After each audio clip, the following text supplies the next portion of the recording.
It is 7:30 p.m. CST.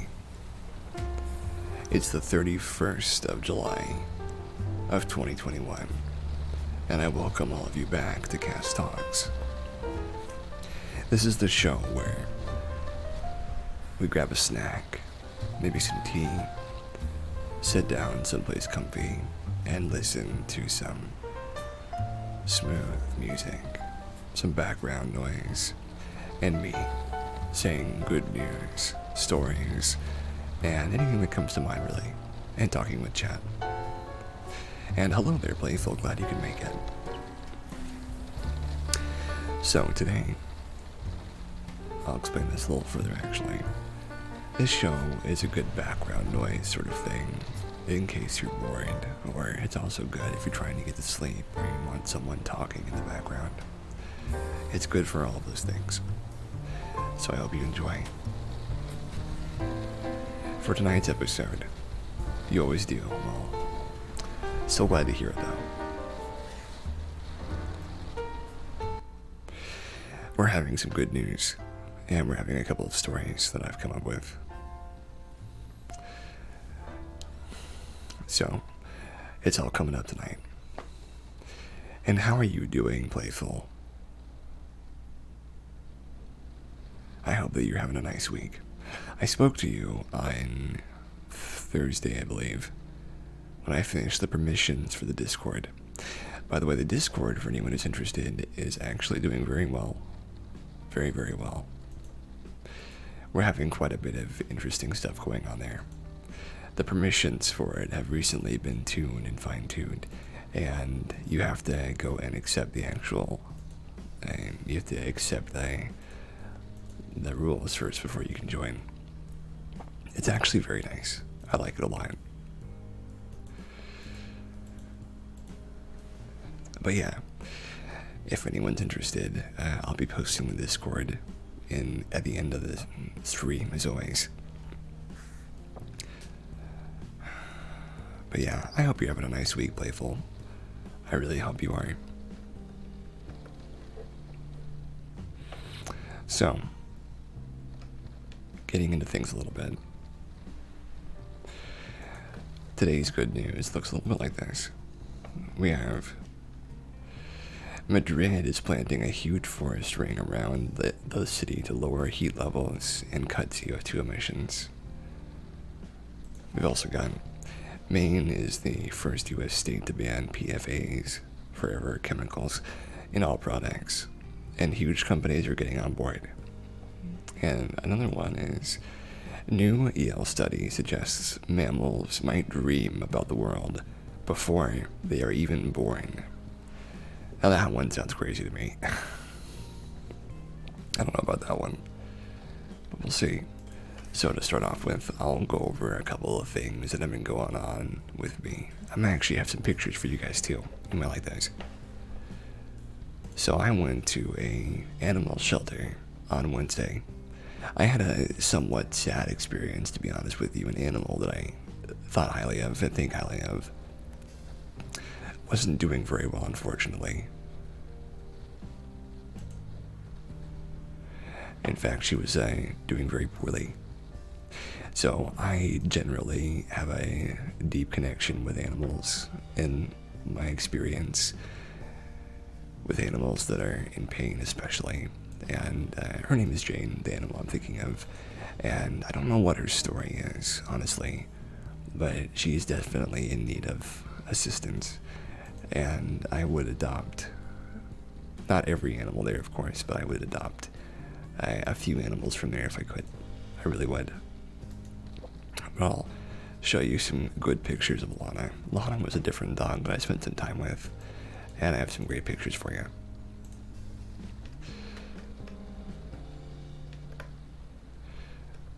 So to start off with, this is me and Lana hanging out together for a little while. Let me see if I can get it up. Gosh.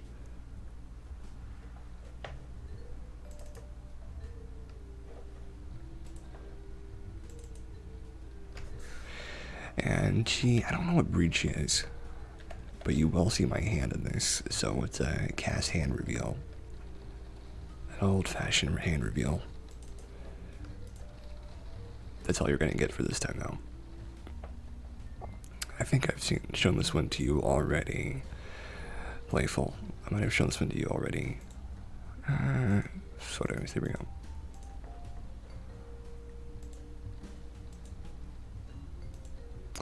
But yeah, I did have a nice time with her. I was in the cage with her for a little while, and it was nice getting somebody to hang out with for a little bit.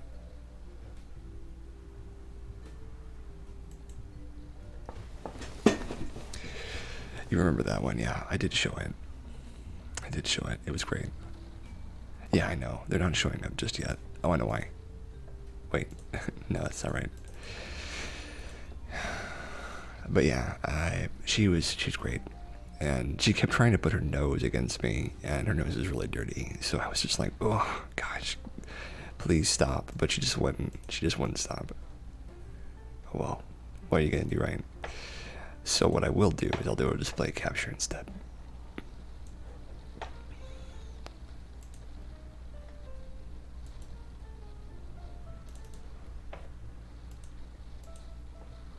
There we go. Put this up a few layers. There we go. That's her.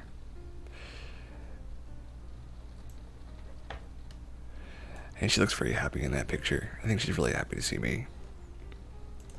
Not only that, but her fur was a little bit matted in a few spots, and she had some problems with cooling off and chilling down. But it was very hot on Wednesday.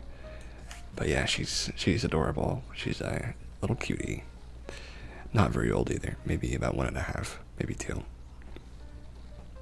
She looks like a terrier. You know, I have no idea, but honestly, if I could adopt her, I would have. Because she seems very happy. She's very energetic for a little while, but then after a while, she started to cool off and take it easy. It's very nice. Here's another good one. Oh, sorry. Here's another good one. I mean, look at her. You can see how happy she is. And that makes me really happy, too. I am very proud of my pictures, actually. I'm thinking that I do quite a good job taking them. But yeah, I sat with her for a little while her kennel was being cleaned out, and we just hung out for a bit. Bibbidi bobbidi boo, I see you too, Ella. You're just in time to look at some cute animals with me. I think you've already seen these animals, though. I think I might have already shown these to you. This is Lana. She's a big old cutie, a little cutie pie. And this is the second picture I'm showing of her. Yeah, we're just starting. And here's the third picture. Oh, look at her here. She's so happy. She didn't want to get her picture taken, though. She was fairly shy. She kept seeing my camera and then, like, looking away. But like I said, there's a hand reveal. You can see Cassius's left hand right there. I've even got that triangle under my left pinky finger. I don't know why I've got that or where it's from. You might be able to see it, though. I've got this triangle on my left pinky finger, on my left knuckle. Don't know why. I don't know where that's from. But yeah, there's your cast reveal for the day. So, let's get into the good news. And thank you guys for sticking around for me to talk about Lana. She's a cutie. I hope I see her again. I hope she's doing well next time, too. I won't show a picture of Jane because it's quite sad. But I will tell you that she's a cutie as well, despite having her own problems. So here we go. Madrid is planting a huge forest ring around the city to lower heat levels and cut CO2 emissions. And how are you doing, Ella? How might you be? Tell us about your week.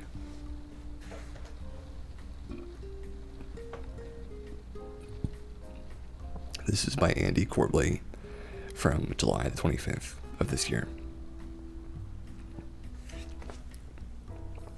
Whether you're from the US, and call it a beltway, or Europe and call it a ring road. Your week was fine, but today not so hot. Well, I'm very sorry to hear that. If you would like to, feel free to share what's bothering you. Share your truth. I'm sure we'll all listen to you. Madrid will be calling it the Green Way soon enough, as the Spanish capital aims to combat their city's island of heat by encircling themselves with a sea of green. The urban forest project will involve planting nearly 500,000 trees on a 46-mile perimeter, 75 kilometers, around the city. When the trees have reached maturity, they should absorb around 175,000 tons of CO2 per year. You're having a terrible allergies today from the second you woke up. Oh, I'm so sorry. I'm blessed. Both of my parents have allergies. I do not. My brother does, though. I'm lucky, very lucky. I am only allergic to a certain kind of medicine that I don't take anymore, which is good for me because it had terrible reactions. Yeah, Playful knows. Playful has problems too. Black pine beech, Spanish juniper, and various oak species can all be found in the arid middle of Spain, wherein lies the Spanish capital. And it is these native trees, which require little water or specialized soil conditions, that will constitute the new forest. What we want to do is improve the air quality in the whole city to fight the heat island effect that's happening inside the city, to absorb the greenhouse emissions generated by the city, and connect all the existing forest masses that already exist around the city. Mariano Fuentes told Euronews. As Madrid's counselor for the environment and urban development, Fuentes explained that for cities that belch 3/4 of the all-human caused CO2, which tend to absorb much more heat and poor air than surrounding countryside, methods for combating climate change and general environmental degradation need to be varied. It has to be a global strategy, added Fuentes. It's not only about cars, but also a pedestrian strategy, the creation of environmental corridors in every district. And most of all, to engage citizens in this new green culture. It is essential for every city to face the near future in the best conditions. Experts assured reporters that it's not a park, but certainly, for nature-loving Madrileños, it will be a place of respite, shade, and bird habitat that will work night and day to absorb excess heat and clean the air of the European mega city. And here is some Euro news. Ooh, Euro news. So we're going to be looking at this for just a minute. Let's see, where is it? Here it is.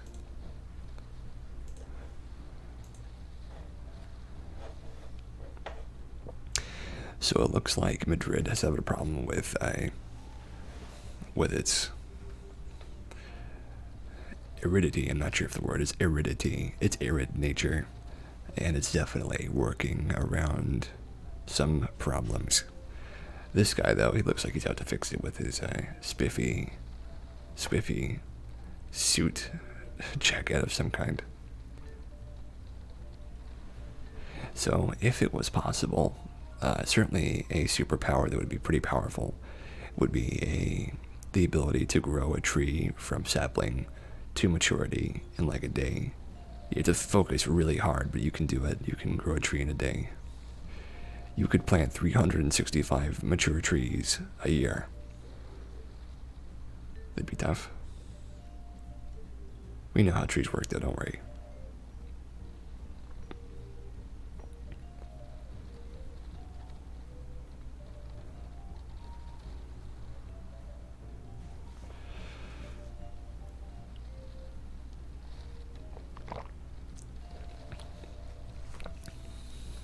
So, I like to think that all of us are sitting around or under the covers of this room at the same time, you know what I mean? Like talking in some sort of strange other language to each other, but we all understand the same thing. And we all understand that this is a time for everybody to come together as people and as communities, countries, and work for a better tomorrow. And that is one of the goals of Cast Talks, is to make a better tomorrow, even if it's just in this small, tiny way. But one way of doing that is by having an artificial heart. So take a look at this. 39-year-old becomes first U.S. patient to receive innovative artificial heart prosthetic by Good News Network from July the 25th of 2021. Surgeons at Duke University successfully implanted a new generation artificial heart in a man with heart failure, a first for any hospital in North America. Look at that thing. That's a strange looking device, but that goes inside your heart, that goes inside your chest, and you're good. Very strange. Unfortunately, I think the video might not be quite good for us, considering I'm sure they'll show some sort of surgery being happening, so I don't think it's for us. The artificial heart was developed by our French company, Carmat, and has been approved for use and sale in Europe. Last year, the company received U.S. FDA approval to begin studies and enroll 10 patients with end-stage biventricular heart failure. That's a word. People who are suffering on the waiting list for a heart donor, and offer a life-saving bridge before transplant. We are encouraged that our patient is doing so well after the procedure Monday, said Dr. Carmela Milano, a transplant surgeon and a principal investigator of the device study at Duke. As we evaluate this device, we are both excited and hopeful that patients who otherwise have few to no options could have a lifeline. In North Carolina, patient Matthew Moore is just 39 years old and was referred to Duke in June after a sudden, unexpected diagnosis of this onsetting condition. Moore and his wife, Rachel, recently adopted their 2-year-old foster son, Marshall, and arrived at Duke expecting only to undergo heart bypass surgery. As Moore's condition quickly deteriorated, however, traditional options, including transplant, became too risky. Meanwhile, Duke was among just 3 transplant centers in the United States selected to join the device study, and the procedure team received specialized training to prepare for the implant surgery. Matthew's wife, a nurse, said, "Both Matthew and I are so grateful that we've been provided an opportunity to participate in something that has the potential to have an impact on so many lives. We're just taking it day by day and hope everything continues to progress well." The artificial heart device, called the ASON, is an implantable prosthetic that includes biological valves derived from bovine tissue and operates on an external power supply. My gosh, that's crazy. Wow. If the device receives FDA approval, it would provide hope for transplant patients whose heart requires assistance to pump blood through both chambers. Current technology, notably a left ventricular assist device, supports just one chamber. That's an LVAD, by the way. Because of the shortages of heart donors, many patients have had fatalities while waiting for a heart transplant, said Schroeder, a transplant surgeon who led the implant procedure. We are hopeful for a new option to help these patients.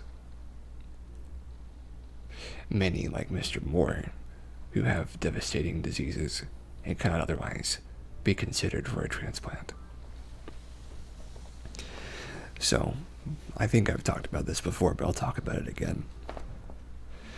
If I had the chance to be some kind of cyber Cass who basically was almost the same, but everything had been replaced with a very similar sort of mechanized version, right? You know, just being better in almost every way. I mean, of course, everyone would want to do that. I would definitely be interested, though, because I don't think I want to live for 1,000 years. I think 200 is a pretty good amount of time to live. I think past 200, I'd be more willing to be like, okay, well, whatever gets me, gets me. But some people, a doctor I visit, actually, she is 59, I believe, and she, she's totally fine with aging. I'm pretty okay with it too now. I was much less for it in the past, but I'm accepting of it these days. But the technology in the future, there's going to be some strange stuff that probably Zoomers will get to see the beginnings of. I don't know if I will. But there will be some strange, crazy future technologies that are going to seem outlandish and bizarre to us, but to the future, it's going to seem like it's just another day in life. I think that it's a great thing to become more united with machines and with intelligences beyond that of our own, naturally. At the same time, though, I have to wonder if there's anything we would leave behind to do this. I certainly don't have the answer for that, but what I can say is that goodwill is all that you need to survive. Goodwill and a kind heart, an open mind.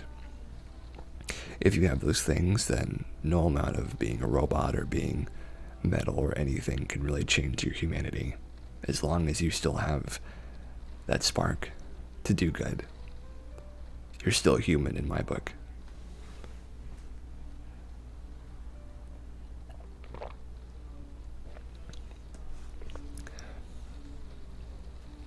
Goodwill as in the store.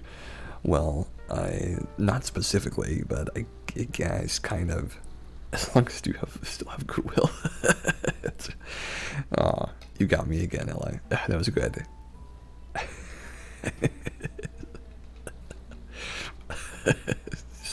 So silly. Okay. Okay, so let's do one more good news story, and then I'll tell you a little story of my own. If I don't forget it, that is. Maine becomes first U.S. state to make corporate pay for recycling if they don't use sustainable packaging. I think I am going to forget that story at this rate. It's kind of fallen away. By putting the recycling costs on the producer rather than the consumer, Maine becomes the first U.S. state to hold companies responsible for the waste they create. In putting what is essentially an impact duty on packaging, Maine is telling companies there is a limit to the amount of reliance they can have on Mainers and municipalities to recycle their material. If a company is using less than eco-friendly packaging, they have to pay a stewardship organization per ton of packaging they bring into the state. The SO then looks at the costs and workload of recycling programs around the state and reimburses them, depending on the amount and type of material they're processing.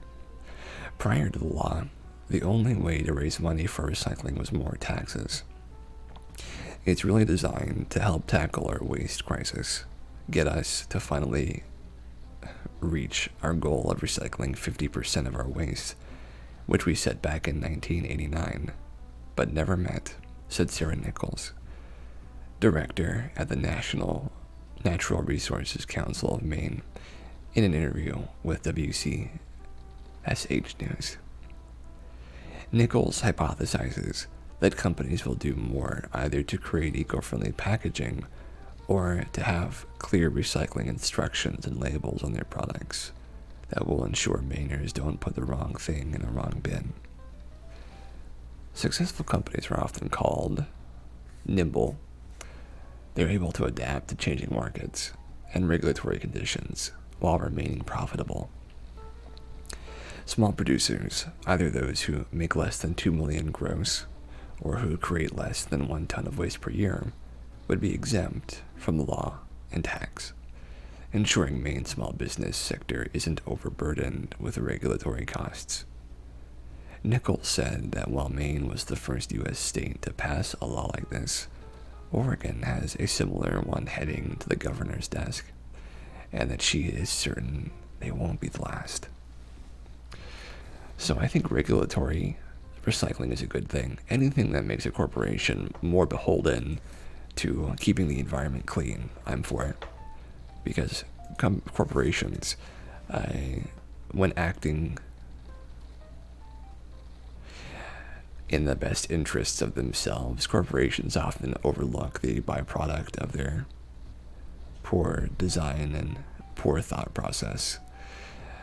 And I think we have to sort of force them to do good. It's a thing society can do when it's really strong and powerful, is it can tame capitalism. It can tame these forces that don't really have any ability to stop and look at what they're doing. Not just look at the money, but look at the cause, the effect, all of that. And when you can do that, when you can force them to see it and to be beholden, you can make the world a better place just from basically asserting that they have to clean up the mess they made. And that's a good thing if you ask me. I'm sure they don't like it though. I'm sure they don't like it. I'm not so upset about a CEO being angry though. Maybe a little bit angry could do him some good. So, I have a story. It's story time with Cass. So my story involves when I was a young boy going to visit my parents in California. Now, my grandparents, I meant grandparents earlier, they had a property next to Pomona Beach, a very lovely property and some fine real estate. And their property was a wonderful thing. I remember it somewhat fondly, knowing that they had a lot of stuff. Maybe they were hoarders a little bit of hoarders, these old people of mine. But especially my grandmother, she loved to collect stuff. They had a garage in the back, and they always collected everything they could, and it was just full of stuff. And one day, we were having a sort of a barbecue in the back, in their backyard, and there was this horse apple tree in their backyard. It was always so tall and big, and a pastime of mine was climbing trees and trying to reach as far as I could high on them. It's a fairly dangerous sport, I have to admit, trying to climb to the top of a tree as a youngster. You're not as agile as a cat, unfortunately. But certainly you can be quite agile if you know what you're doing. And I had an idea. So I found the nook or cranny for my feet, plunged my shoe into the knot, and hoisted myself up, bear hugging the tree until I had gotten to a branch that I could limber myself through. And before I knew it, I was in the midst of the tree's expanse. Different branches growing out of that central fold, until it was just me looking down at the garden, at the yard, seeing it from that 6'9", 6'10" perspective. That's a big thing when you're a child, to see the world from that high up. I could see the roof and the neighbors' roofs. And I started climbing higher, and it was going well for a little while, for about 5 minutes, maybe less. But something happened, something awfully problematic. I noticed that there was something crawling up my ankle and on my hands. And when I looked down, it was an ant. An orange ant. I swatted it. And then another one climbed up my hand, and then more and more. They didn't seem to stop. There were maybe tens of them, dozens of them. And before I knew it, I was getting covered in them. And so I did what any young child might do and started screaming. Unfortunately, this is not a good tree climbing memory for me, but it's laughable now, luckily. And I jumped off the tree. It didn't get hurt. And I started dancing around like I had ants in my pants, because I did have ants in my pants. And these were not fire ants, luckily, but they did bite the dickens out of me.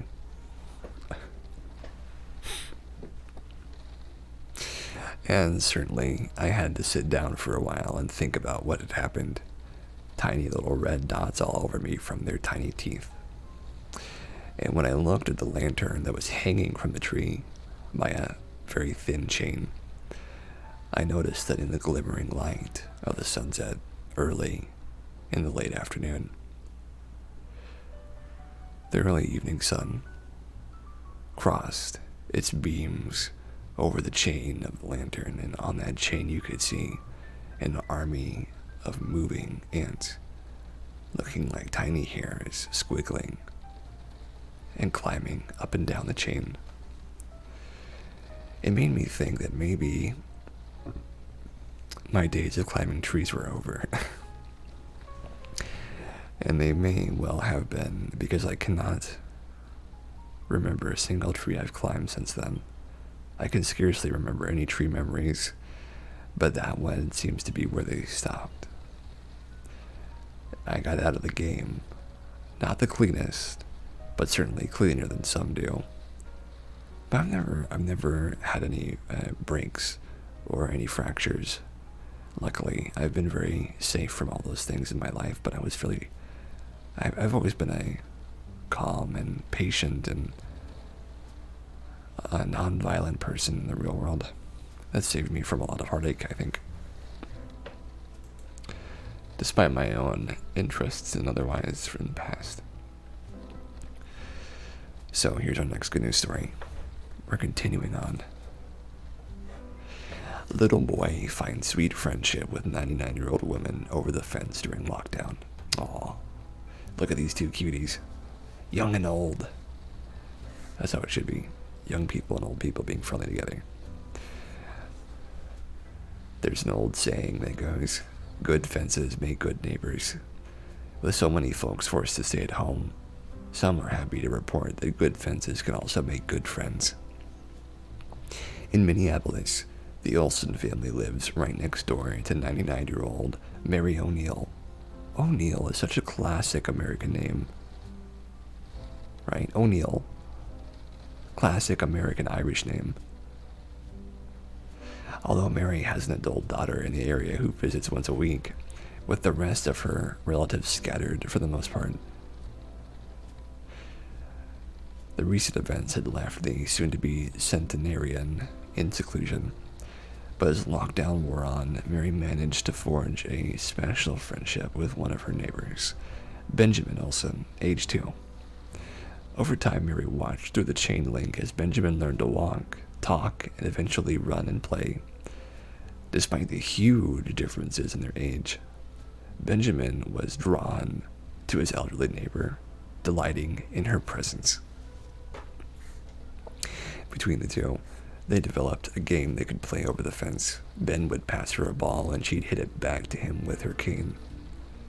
While others might remark at the 97-year age gap between the two pals, when Ben sees Mary, he simply sees a friend, not a number. She's just Mary, or in the past couple of days, he's been calling her Mimi. That's lovely. We'll be playing inside and he'll go, Mimi? Mimi? And we'll go outside and look for her. Benjamin's mom, Sarah Olson, told CBS News. She'll call out, "Hey, Benjamin," when she sees him, and it's been so cute to watch it. Although the pair's special affinity definitely scores high on the cuteness factor, Sarah and Mary's adult daughter believe the relationship has been a lifeline that's kept the elderly woman going through the longest period of isolations. As restrictions have lifted, Mary and Benjamin's bond continues to blossom on both sides of the fence. Only now the gates can be opened. Benjamin joins Mary on her back steps to play games, blow bubbles, and enjoy the activities that bring joy to both the young and the young at heart. Friendship can just happen so many ways, Sarah told CBS. I'm just really happy they were able to form this. Quarantine or not, pandemic or not. I'm happy because it means a lot to her, and it means a lot to him too. In August, when Mary celebrates her 100th birthday, it's a good bet Benjamin and his family will be there to help her blow out the candles and make her wish. But we're guessing that one thing she won't be wishing for is a best friend, because Benjamin's already got that one covered.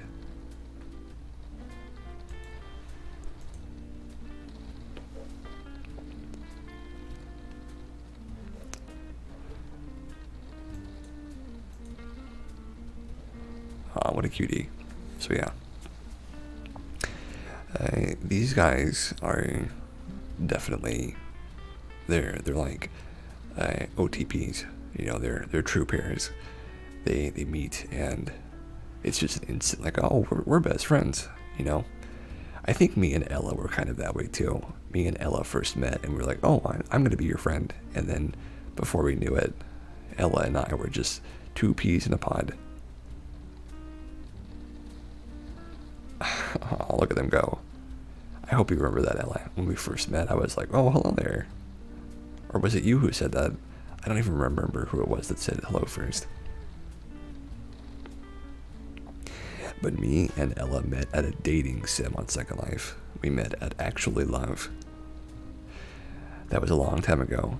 It was you. I thought it was you. You said hello, and I was like, hello. And then before we knew it, we were just off to the races talking about this and that.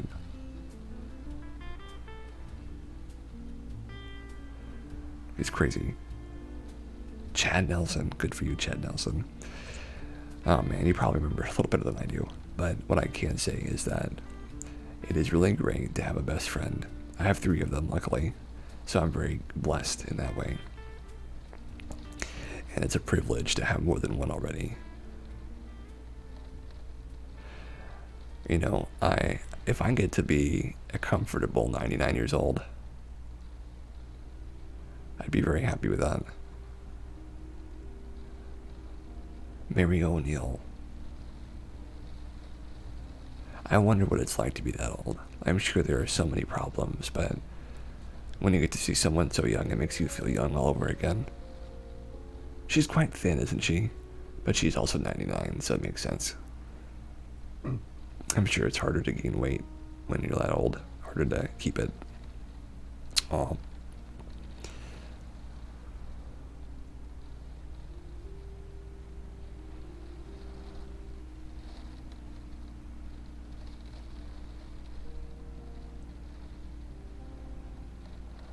Old and young.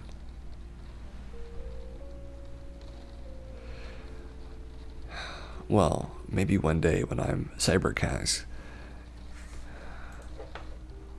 we can do a Vulcan mind meld. Me and you. Ella will Vulcan mind meld. And we'll talk about cats and dogs.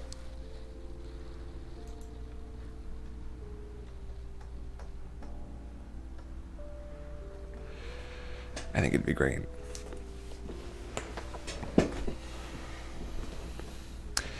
You know, if I was capable of, sounds like a plan, good. I'm glad to hear it. I wonder where I'll be at age 99. I might be a tree by then, but who knows. Blind for 15 years, she now has 20/20 vision and sees her grandchildren for the first time. A woman left blind for 15 years has finally regained her sight after a life-changing operation. Doctors believed 59-year-old Connie had glaucoma when she rapidly began to lose her eyesight over a decade ago. But then an ophthalmologist diagnosed cataracts in 2018, one of the most common and treatable adult vision issues. Connie, who lives in Colorado, began noticing halos and prisms on lights while driving in 2003. Went to a doctor and who told her she had glaucoma. 3 weeks later, she lost even more sight and peripheral vision. Doctors believed her vision was inoperable. She went blind. Determined not to let her condition stop her, Connie continued doing things she loved and had loved before. such as ice skating, kayaking, camping, and attending sporting events and concerts. I was so happy to be in the nosebleeds, screaming my lungs out and not seeing anything, she said. I just lived life as much as I possibly could, the way I did before I lost my sight. Still, she found some things difficult to adjust to. I wasn't really sure how to use a cane, and I would keep walking into bushes. Oh no. That's such an awful thing to have to discover, is that you have to be wary of all the bushes nearby your house and where you walk, because you might run into them. She said, I had to have somebody with me when I cooked to make sure the food looked okay. I couldn't vacuum, and I had to sweep in a pattern. Oh, man. It sounds very difficult. Then 3 years ago, she got a surgery that changed everything about her life. On November 12, her right eye was operated on. When they took my patch off the next day, the first thing I saw was the nurse's eyebrow, eyelashes, and pupil, and I started crying, Connie said. She had me read an eye chart, and the first line I read was 2020. I had the second eye done, and right after Thanksgiving, I was seeing 2020 out of both eyes. Connie's guide dog, Tallulah, May, now acts as a regular, much-loved dog. He also has a job as a unit clerk with UC Health. Take a look at this cutie. What an adorable. She has been able to see her eldest grandchild for the first time since she was an infant, and her other 8 grandkids for the first time. 8 grandkids, my gosh. Wow. The eldest doesn't look anything like she looked when she was 3 weeks old. Connie joked. Gosh. Aw. She's grown up a lot since I last saw her. Then there's an unfolding beauties of nature to see and behold once again. I got to watch all the flowers bud and the trees grow leaves, she said, delighted. People think it's tedious to watch grass grow, but when you haven't seen a blade of grass in years, you can watch the grass grow. After seeing her husband once again, Connie says, he's still the most handsome man ever, and I'm still completely in love with him. And now she's excited to retake the vacations the couple had been on when she was blind. He took me to the Oregon coast, Yellowstone, and all through the Rockies. Now I just want to go and experience it again, she said. Well, I want to go see it. And here's the video along with it. Oh, look at these cuties.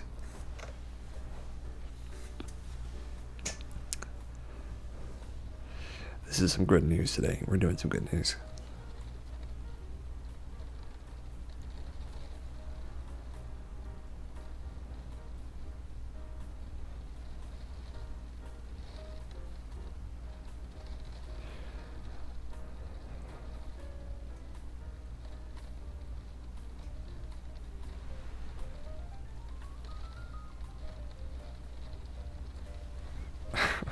Look at them going.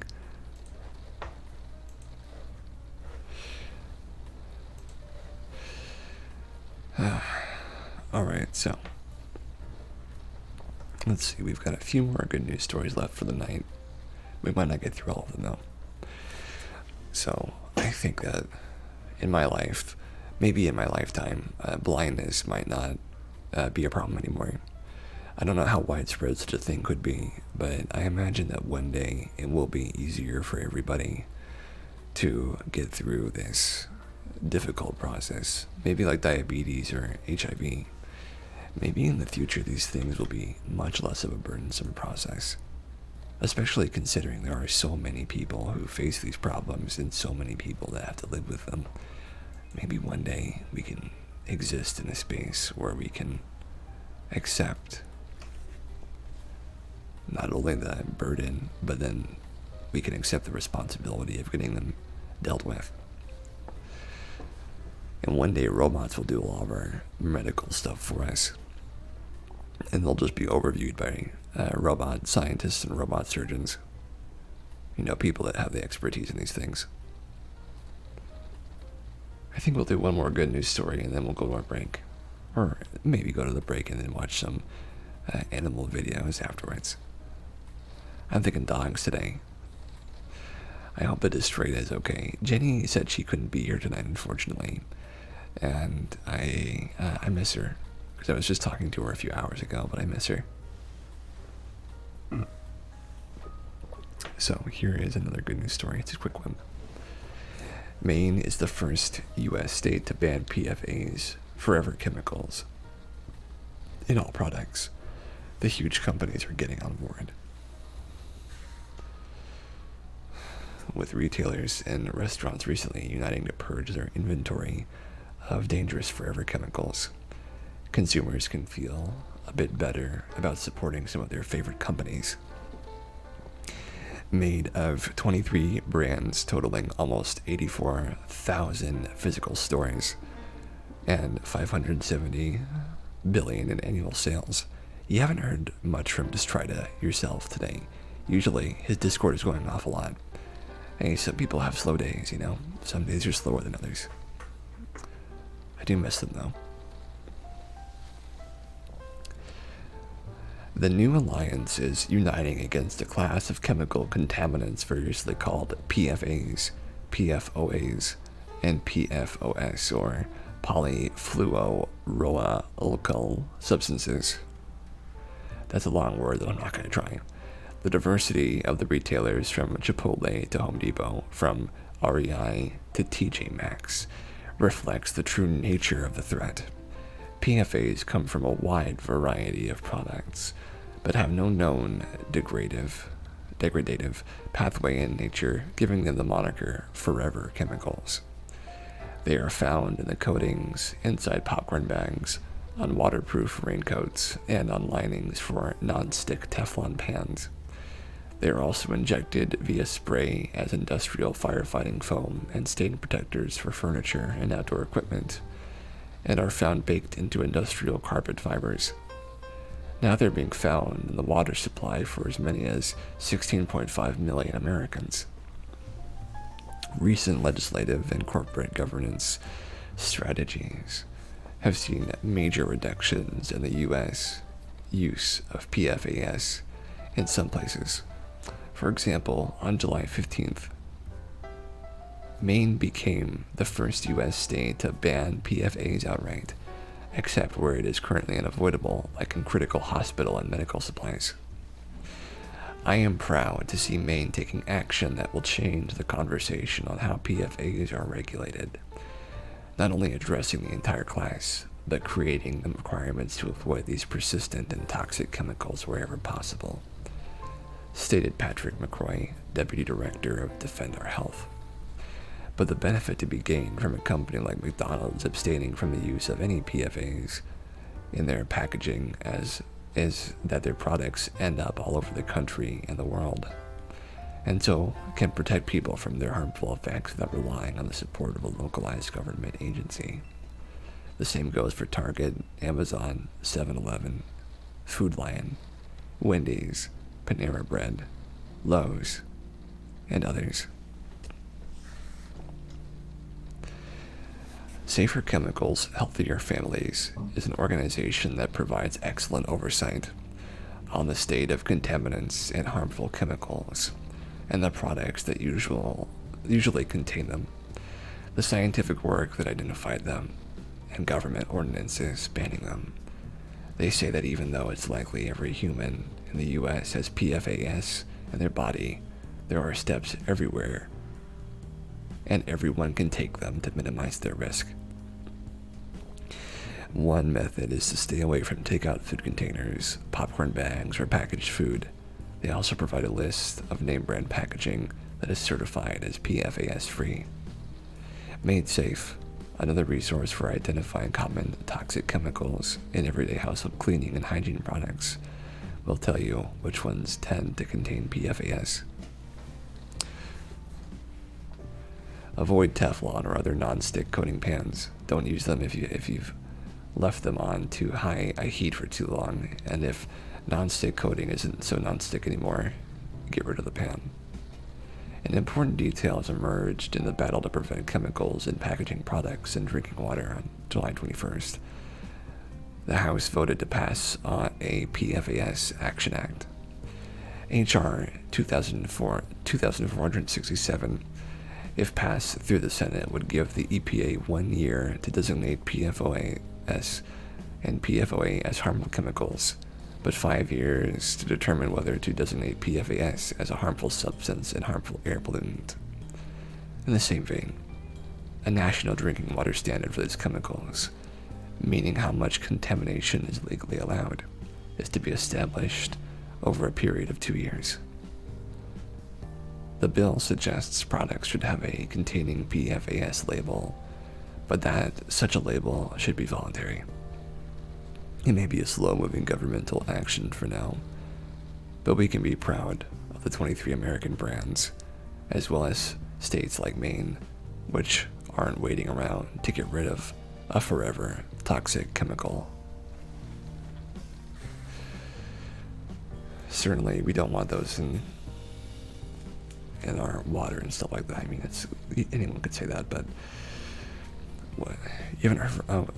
what's really important is that we get people to change their opinions and mindsets about these sorts of things, because people are so obstinate and so prepared to defend corporations. My father is that way. He doesn't really believe they would do anything to sully their name, right? He believes in the invisible hand of the market. Gosh. I think it's silly, but that's just me.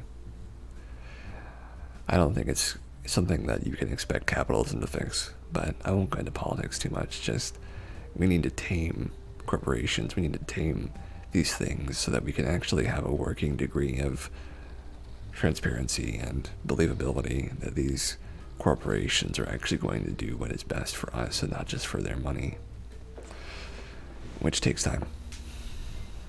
It takes a lot of time. And it takes a lot of manpower and a lot of bureaucracy as well, which bureaucracy is a whole discussion of its own, unfortunately. But that's the way it goes.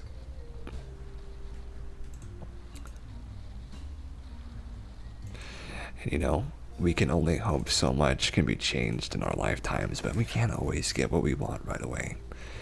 I think one day we will be able to see a world that is much more free of these forever chemicals, but until then, we can keep on doing our best every day.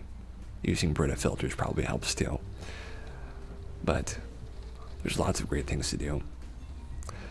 And if you ever need to find any activism for things like this, try to find something near you that has a cleanup solution for plastics and for other sorts of trash. There are people that do this for community service, of course, but there are plenty of people who do this just because it's the right thing to do for your culture and your nearby environment. So give it some thought. It can't hurt to clean up trash. Assuming you clean it up safely, mind you. So, we are going to go into our break early today. What happens at the halfway point? Well, we all stand up or stretch out and find something comfortable to do, stand up and walk around for 5 minutes, get some water, go to the bathroom, maybe eat some chips, and then come on back in 5 minutes. Come on back and we'll get right back into it. So go ahead, head out, and come right on back, because that's what I'm going to do.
And we're back.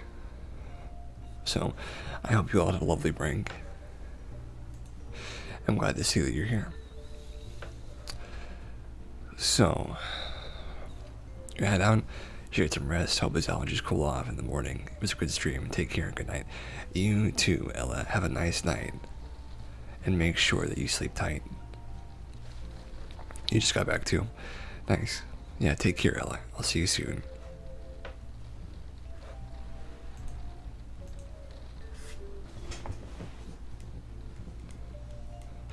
So, Playful, do you have any animals you'd like to see today? If not, we're gonna go to dogs.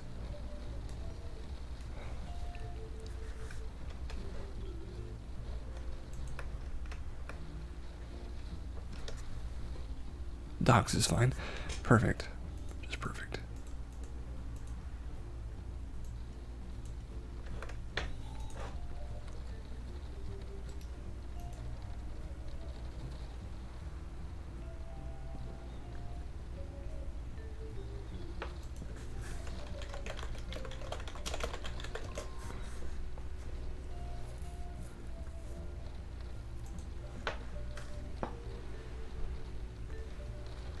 So we've got some wiener dogs for you. So one thing I love about wiener dogs. Aw, Kiki and Henry. So they have the biggest eyes. Not only that, but they have these long bodies. They have so much room to be pet.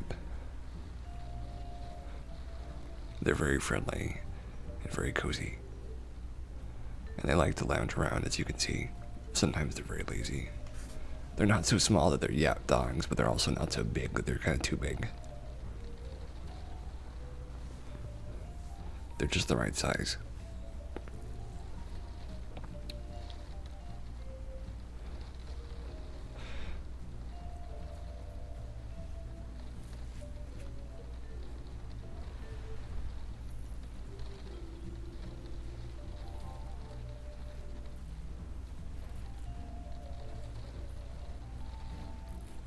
Oh, it looks a little sad sometimes when they're looking around. You know, I do like wiener dogs a lot. I think they're very cute.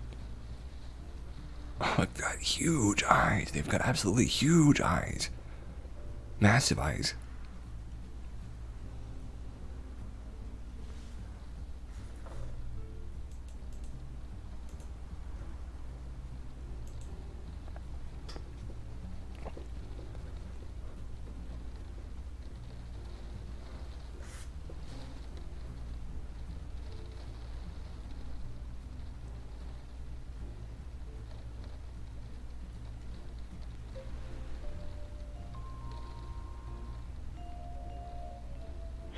You know, I've never actually held a wiener dog before, but they seem very, they seem very pleasant and gentle. Plus, I love the way their body looks. Their bodies look so cool.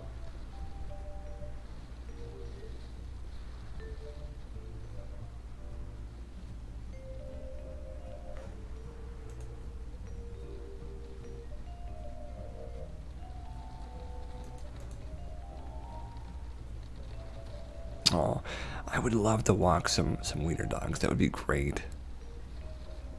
I started walking dogs just recently, actually.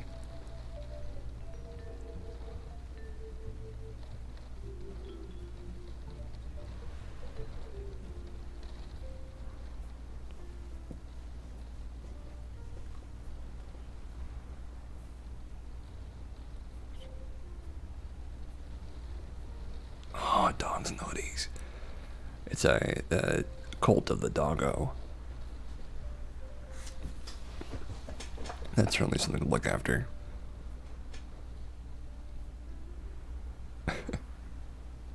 Greek god doggos. The Grecian doggos.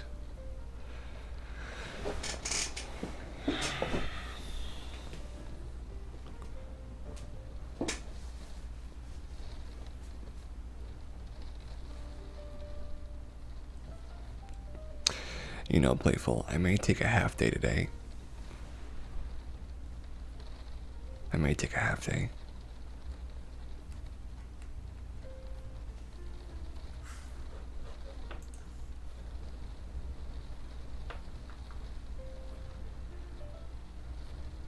Dashund.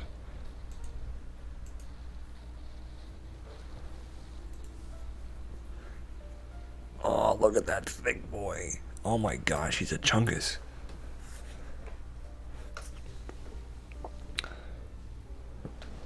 No problems there. No problems there. He weighed 77 pounds when he was rescued, my gosh. No, get that boy a treadmill, please. Help that boy out. No, I'm just a little tired. Just a little tired. Oh, he was eating a bunch, I bet you. He pretty much stayed in one room of the house.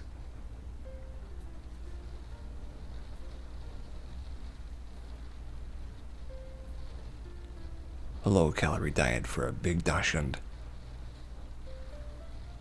Look, there he goes, crawling around. He's trying. He's trying.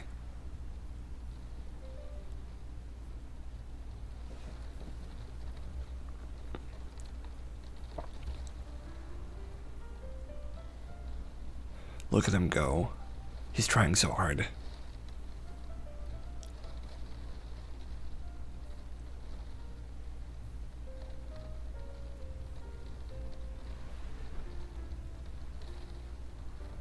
Oh, that's how you do it.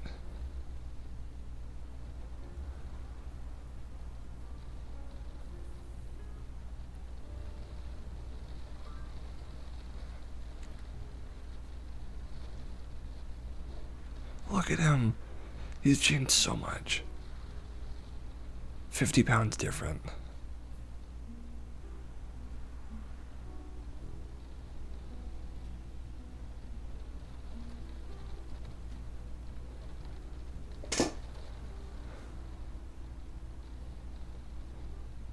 Oh, look at him go. So this is a success story of a dog that lost most of that body weight and is just living the good life now.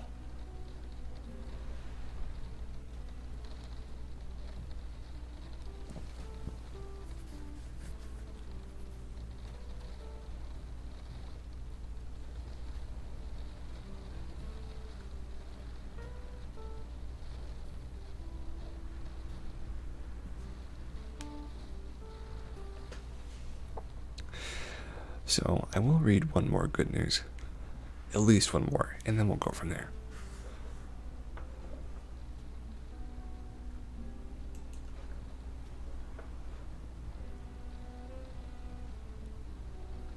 The flabby tabby and the chunky chihuahua.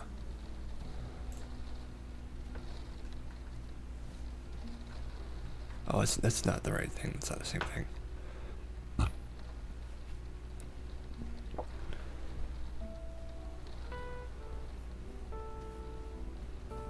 Let's see. We want Dodo Dachshund.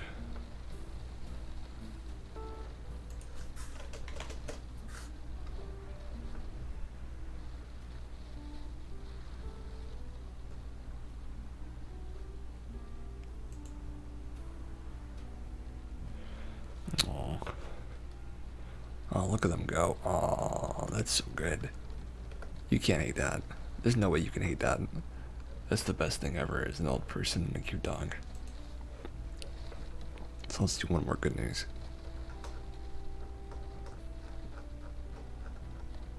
This beloved Alaskan fish has the lowest carbon footprint of any major protein in the world.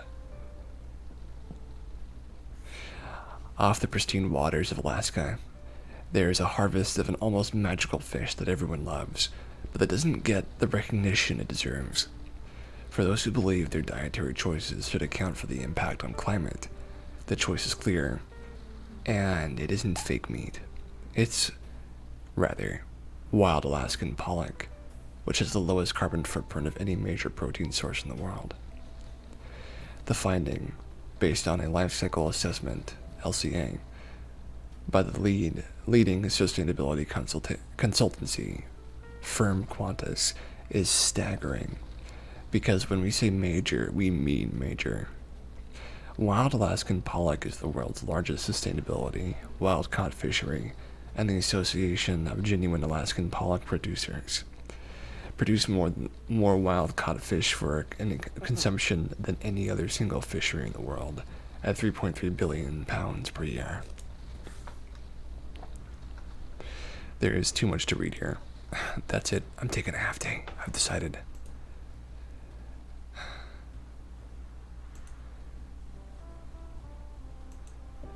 I want to thank everybody who decided to show up today, though, because I'm really glad you could make it. I'm just a little tired. What I do instead of taking days off is I take half days, and this is going to be one of those days. So, thank you for joining me, Playful. Thank you, Ella, and thank you everybody else who showed up and who enjoyed themselves. I'm going to leave you with this awesome video from the dodo. And, as always, you guys have a safe, quiet night. Stay safe, and take care. And I'll see you next time. Goodbye.